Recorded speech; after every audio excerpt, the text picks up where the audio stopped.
వైద్యుల నిర్లక్ష్యంతో ఓ యువకుడి జీవితం ఆగమైంది. కడుపు నొప్పి తగ్గించుకునేందుకు వెళ్తే ప్రాణాల మీదకు తెచ్చారు. దీంతో కొంపా గోడు అమ్ముకొని ట్రీట్మెంట్ చేయించుకోవాల్సి వచ్చింది. సంగారెడ్డి జిల్లాలో జరిగిన సంఘటన ఇది. సంగారెడ్డికి చెందిన కడియాల సంగమేశ్వర్ ఆటో డ్రైవర్ 3 నెలల క్రితం తీవ్రమైన కడుపు నొప్పి వచ్చింది. సంగారెడ్డి ప్రభుత్వాసుపత్రికి వెళ్లాడు. 4 ఇంజెక్షన్లిచ్చి 2 సెలైన్ లెక్కించారు. కాసేపటికే సెలైన్ పెట్టిన చోట చర్మం ఎర్రగా మారింది. ఇదే విషయాన్ని సంగమేశ్వర్ డాక్టర్ దృష్టికి తీసుకెళ్లాడు.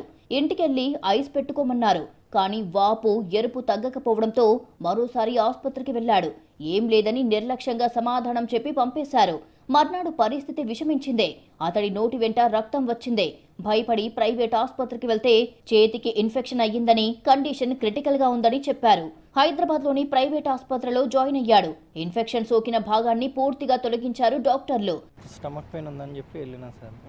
వెళ్తే డాక్టర్ సార్ వేరే ఇంజెక్షన్స్ ఎక్కించిన తర్వాత ఇంకా చెయ్యి ఎర్రగా అయిపోయింది. నాకు చెయ్యిలో ఎర్రగా అయింది, ఒకసారి చూడండి అంటే మెడిసిన్ ఇచ్చారు కదా మేడం వాళ్ళు, వెళ్ళి ఐస్ రాసుకో తగ్గిపోతుందని సార్ అన్నాడు. నాకు బ్లడ్ రావడం స్టార్ట్ అయిపోయింది సార్ నోట్లో నుండి. కొంచెం భయపడిపోయినా. అక్కడ ఎంఎన్ఆర్లో నాకు క్రిటికల్, ఇది మొత్తం పాయిజన్ అయిపోయింది బాడీ మొత్తం. ఇంజెక్షన్స్ ఎఫెక్టో సెలోన్ ఎఫెక్టో ఈ రెండిటి వల్లనే నీకు ఎఫెక్ట్ అయిపోయింది బాడీ మొత్తము. అక్కడికి వెళ్ళి నువ్వు ఎంబడే క్వశ్చన్ చేయని చెప్పి నాకు అన్నారు. సర్కారు వైద్యుడి నిర్వాకం వల్ల దాదాపు 2 నెలలు ఆసుపత్రిలో ఉన్నాడు. 35 లక్షల వరకు ఖర్చు చేశాడు. ఉన్న ఇల్లు కూడా అమ్ముకున్నాడు. తర్వాత సంగారెడ్డి ఆసుపత్రి సూపరింటెండెంట్ ను కలిసి జరిగిన విషయం చెబితే బతికి రావడమే గొప్ప అని, ఇకపై జాగ్రత్తగా ఉండు అంటూ ఉచిత సలహా ఇచ్చాడట.